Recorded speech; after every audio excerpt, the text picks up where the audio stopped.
Joined by my partners, Steve Kerr and Clark Kellogg. Windy City, Chicago, United Center to be exact, home of the Bulls. A quick check now at the starting five for both teams. And guys, checking out Kevin Love. What can we expect here? Well, we're going to see one of the experts in the league at making the long outlet pass to get the fast break going. Always with his head up, immediately looking down the floor when he gets the ball. And I also can't get over how much energy he expends rebounding the basketball. He goes all out on the boards every single night. And, of course, Marcus T. They will definitely... You know what the trade means to me, guys, is they think some of their younger players are ready to spread their wings and take on a little more responsibility. They're going to get more minutes for those guys and allow them to see a little more playing time. Yeah, it was a very forward-thinking deal. I mean, it's not like they traded a star, but this guy was an important cog for this team. So now it puts a lot of pressure on their young guys. These guys have to be ready, and we'll see. Now Rose, following the miss by Martin from deep. Gibson dishes to Boozer. Rebounded by Pekovic. There's a whistle. It's going to go on Corey Brewer. That is his first foul of the game. First team foul.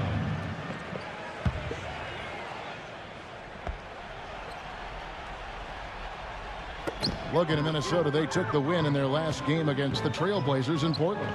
Well, that one was a very physical game, and it played right into their hands. You know, a lot of their points came at the foul line, Clark.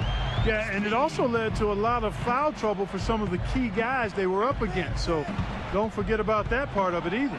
Here's Rubio. No good. Now Chicago takes it the other way. Defeated by the Bobcats in their last game, they'll try to put that one behind them. They just couldn't get the ball in the basket that day, guys. No matter how many plays you make at the defensive end, it's hard to overcome such a lack of production offensively. Yeah, the high-quality shots were few and far between for them, and they have nobody to blame but themselves. They need to work a lot harder to get good shots today. Now Rubio, after the missed three from Speedy. 6 on the shot clock. Rubio the pass to Martin. The Timberwolves again can't hit. Bulls have gone 2 for 4 from the field so far today. And out of bounds as the Timberwolves gain possession. I'll go to Doris Burke, who spoke with Tom Thibodeau. Doris? Team rebounding is something he stressed to his side, and rightfully so when you face a player that gobbles up the glass like Kevin Love. He told me that Love rebounds at an unreal rate, and his side can't take any mental breaks when it comes to boxing out on the defensive end. Love's numbers validate that fear, guys. Thanks, Doris. Martin kicks to Rubio. Back to Martin. Lets it go from deep.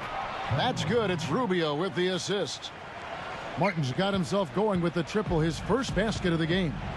You know, there are not a lot of point guards who can flirt with triple-doubles, but Ricky Rubio is clearly one of them, guys. I mean, you know he's going to score and rack up assists, but he can get to the rebounding column as well. Some nights, he's right there in that triple-double range. Here is Rubio after the made shot from Speedy. Martin with the screen for Rubio. Outside, Martin. Kicks it out to Love.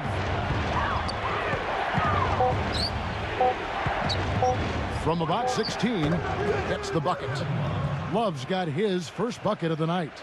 Well, and Rubio, and I'm going to borrow a phrase here from Clark Kellogg right to my left here, a stat sheet stuffer. He gets rebounds, he gets steals, he gets assists, he's all over the floor. You know, the big thing he has to improve, though, Kevin, is just his shooting. He does everything else well, but he's got to improve his outside shot just to keep the defense honest when they're guarding him. Minnesota making a switch here. And Baamute's checked in. Shot's good from Speedy. Speedy's got 11 points. He's finding all kinds of ways to get it done. What a quarter he's having. And it's Brewer finishing it off. You can see the eye contact there. Gave a little nod and then burst to the rim for the alley-oop slam. No doubt, Clark. A pair of teammates with a terrific feel for each other out on the floor. And what a play to make in a close game, a potential momentum builder. Here's Rose after the made shot from Brewer. Pass to Speedy. And it's Chicago scoring again. has pretty much been the norm for them, getting their points off assists and great ball movement. Nice rhythm and flow for this team. Tremendous communication and alertness. Now here is Martin.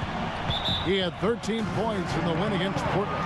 And his work on the glass is certainly noteworthy, and he contributed in a number of ways. Big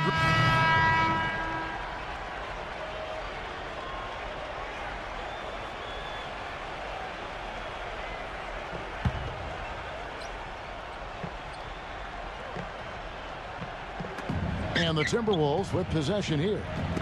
They trail by 11. Here's Pekovic. And so he earns a trip to the line. Officials saw the contact, and he'll shoot two. Nikola Pekovic, guys, out of Montenegro, a super physical 6'11" big man. I mean, he is a battering ram offensively. He's a terrific offensive rebounder, can score around the rim, doesn't shy away from contact. And when he gets to the line, he knocks him down pretty well for a big guy. This guy, I tell you what, he's going to be one of the best big men in the league in the next few years. I don't think there's any question about it. And so in the game for the Timberwolves, Markieff Morris is out there with Pekovic. Then it's Corey Brewer. Then it's Ricky Rubio and Jeffers. Now here's Rubio. 11 points for him in that last game against the Trailblazers in Portland. Yeah, Kevin, he really set up shop at that foul line. I mean, they could not do anything with him defensively, and so they had to keep fouling. Going back to Pekovic, Clark, offensively, he is a real presence. Defensively, not great, but Steve solid. Well, he's not explosive. He's physical, but, you know, he is a good rebounder, and most importantly, he wants to mix it up down there. He's a presence, and I think that's one of the reasons he's become such a good player in this league. Kevin Love's checked in for the Timberwolves. Rubio gets a screen from Love.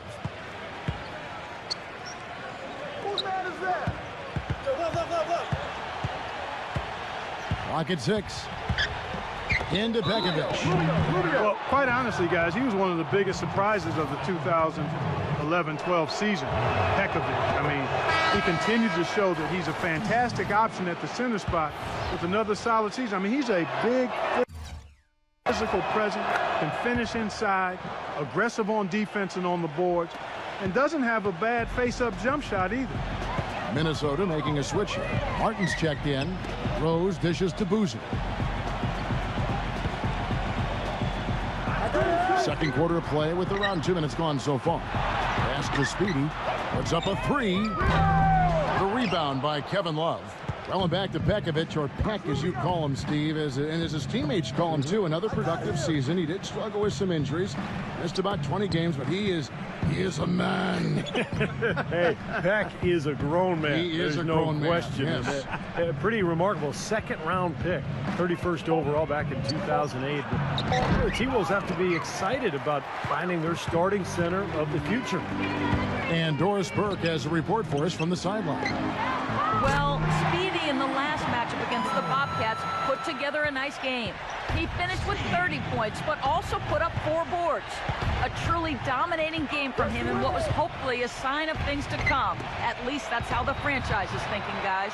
All right, Doris, thanks. That really was a spectacular game for him, even by Steve his standards. Well, those are pretty high standards ordinarily. We'll see how much it carries over. It's not a performance that will be easy to repeat. But you like to have that in your arsenal and on your resume so you can call on it the next time you get out on the court. So I think it'll serve him better than it won't. Martin with the screen for Rubio.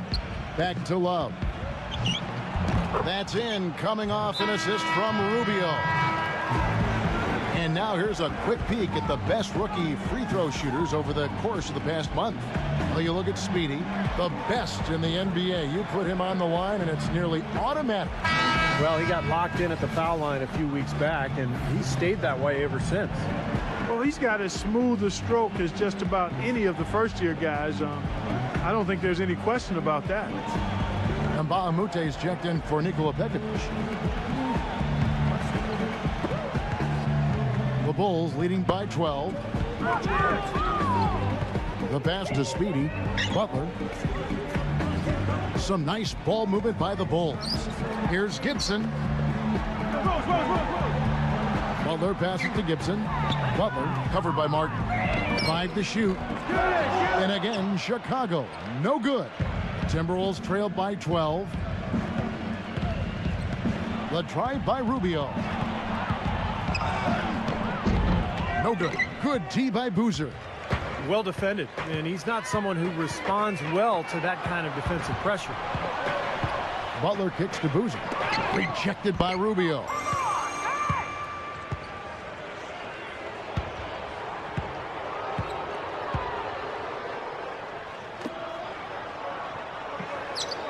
Now, here's Brewer. Defended by Butler. Gets it to go. And Mbah-a-Moute's got his second basket of the game. Here's Rose. Here's Gibson. And again, Chicago, no good. Minnesota's gone 0-2 from deep here in the second. The drive by Rubio. Love outside. Back to Rubio. Love outside. Rubio with a screen on Gibson. A baseline J. Goes back up. Shot is off by Steve. And this is why you need size inside, the ability to contest shots and force misses. Steve, that's exactly right. Even when you get in close, it's still a tough shot. Here's Speedy. Plenty of room to knock down the shot. Speedy's got 7 now in this quarter. Timberwolves trail by 12. Here is Rubio. Looking for his first basket still in this one. Love. Misses the layup. He had him with that pump fake. Things have kind of gone south for him here in the quarter. Well, they're passing to Speedy.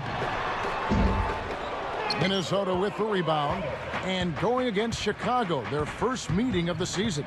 And, of course, two teams in opposite conferences. They're only going to play twice, one on each team's floor. And Rubio kicks to Martin. And a miss there with a chance to cut the lead to single digits. Inside, got a piece of it. It's taken away by Brewer. And even 3-on-3 break. Feeds it to Mbah-a-Moute. The Timberwolves again can't hit. Here's Butler. You know what? And so we conclude the first half. Wolves out front. They lead by 12. And coming up after the break, it'll be Damon Bruce breaking down all the highlights from the first half of play. And now, brought to you by Sprint. Well, it's halftime on 2.